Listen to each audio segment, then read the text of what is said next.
Bom dia, pessoal. Estamos aqui mais um Botanicamente Falando. Eu sou Marcos Alves, professor da Universidade Federal de Pernambuco, e o tema de hoje é sobre as plantas de corte, as flores ornamentais de corte.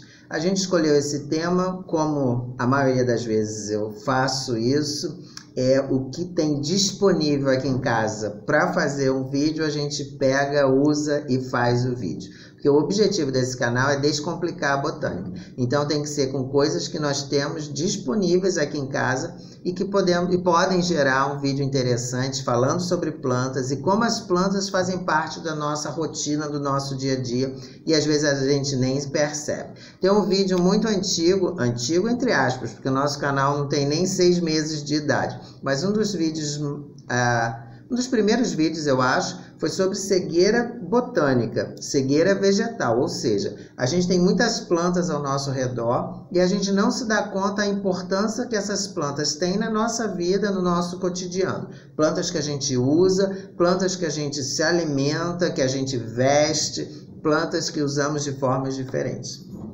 Então, em função disso, o nosso vídeo de hoje, do Botanicamente Falando, é sobre flores de corte. Flores que são comercializadas para ornamentação. Essa é uma parcela importantíssima da economia em diversos estados. Aqui em Pernambuco tem municípios em que parte da economia gira em função do plantio e comercialização de flores de corte. As flores de corte, elas têm diferentes tipos e podem ser flores de corte que são chamadas de flores de ambientes mais frios, cultivadas em locais com temperaturas mais baixas, e flores de corte são as chamadas flores tropicais, que são típicas de ambientes de temperaturas mais elevadas. Aqui em Pernambuco, na parte mais alta do estado, mais elevada do estado, na região de Gravatá, por exemplo, existem grandes plantios de flores de corte. Flores como lírios, girassóis, crisântemos, margaridas e rosas. Então, isso é uma produção de um determinado tipo de flores de corte. Na parte mais baixa, ou seja, na porção costeira do estado de Pernambuco, como por exemplo no município de Igaraçu e Paulista, são comuns as fazendas que produzem flores tropicais de corte, em que são comuns as helicônias, a família Heliconiácea, Arácea, Musácea, e zingiberáceas estão entre as famílias que são chamadas de flores tropicais de corte.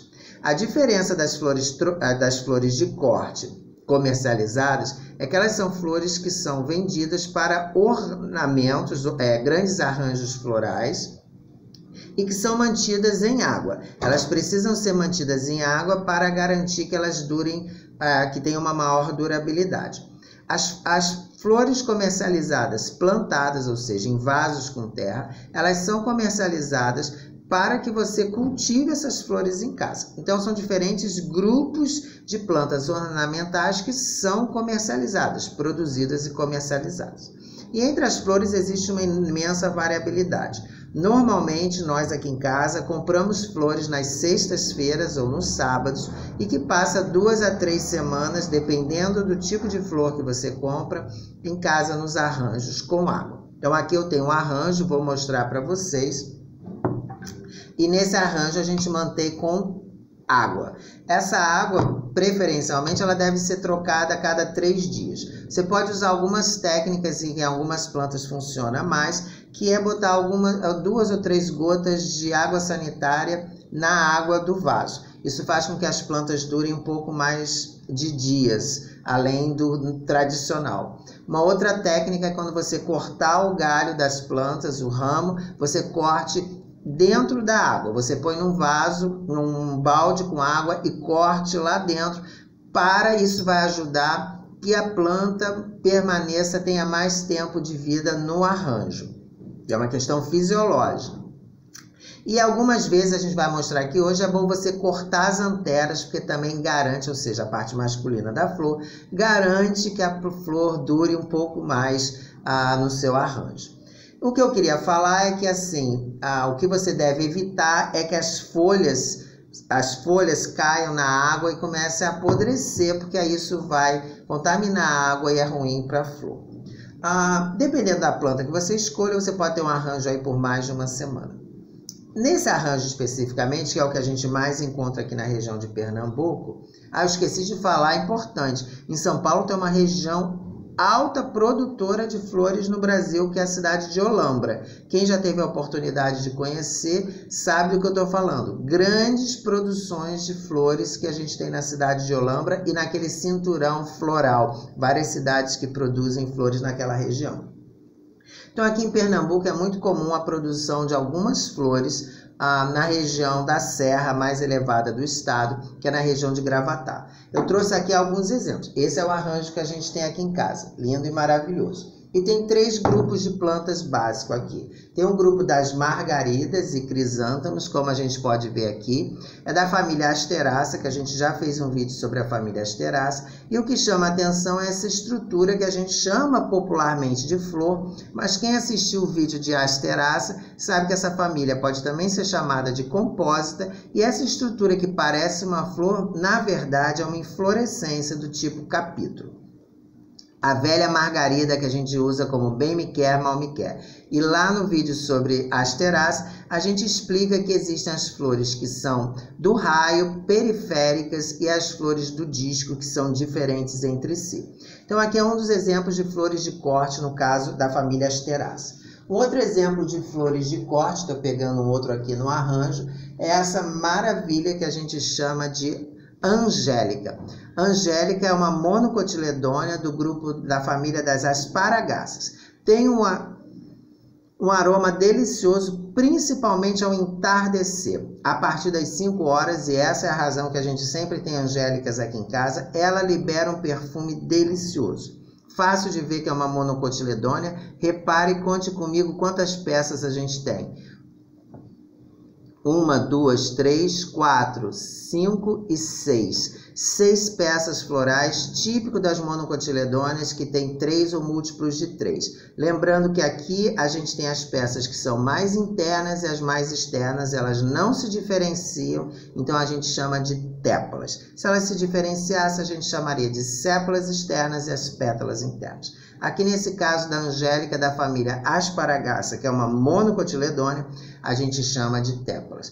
O mais interessante nessa planta é o aroma delicioso que ela libera ao entardecer. Vale a pena Angélica, como ela é conhecida. E por último, para o vídeo de hoje, eu trouxe aqui o que eu amo, que são os lírios. Os lírios da família Amarilidáceas, lindos e maravilhosos, como a gente pode ver aqui. O lírio também é uma monocotiledônea, dá para ver 6 estruturas gigantescas, 3 internos e 3 externas, ou seja, as externas são as sépalas verdadeiras e as internas as pétalas.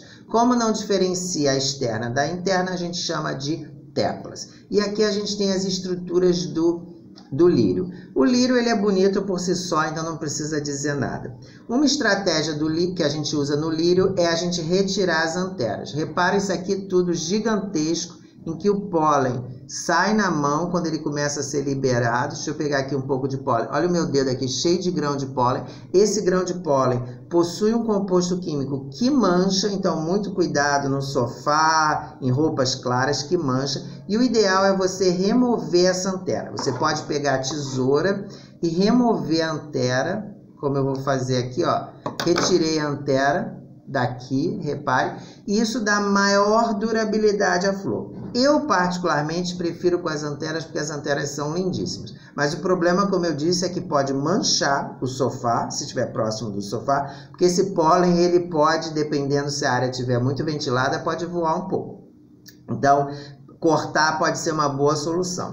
E é um excelente exemplo de monocotiledôneas. Trímera, 6 peças, múltiplo de 3, 6 estames, e essa parte aqui é a parte feminina da flor. A gente já falou nos vídeos anteriores, só relembrando, parte masculina é chamada de androceu e a parte feminina é chamada de gineceu. Deixa eu botar aqui na água para não estragar as minhas flores e o meu arranjo.